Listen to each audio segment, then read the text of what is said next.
আসসালামু আলাইকুম গাইস। আমি ঠান্ডায় কথা কইতে পারতেছি না। গতকাল রাত 2টা বাজে আমার ফেনীর ভাই ব্রাদার বলেন, টিম মেম্বার বলেন, তার আপডেট দেয় যে ফেনীতে বন্যার পরিস্থিতি খুব খারাপ।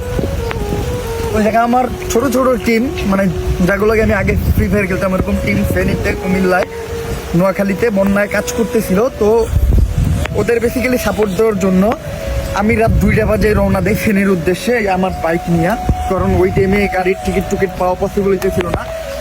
তো এখন আই থিঙ্ক আমি 14 গ্রাম এর 3 কিলো আগে আছি, আমি কুমিল্লা পার হয়েছি। তো 14 গ্রাম বাজার নাকি পুরাটা ডুবে গেছে। এইখান থেকে গাড়ি ঘোড়া কোনো কিছু মুভ করতে পারতেছে না, বিশাল বড় একটা জাম। এমনকি এই যে পিছিয়ে আপনারা যদি দেখেন, বিশাল বড় জাম। হ্যাঁ, আর পানির মাত্রা কেমনে বাড়তেছে আমি আপনাদেরকে দেখাই। এই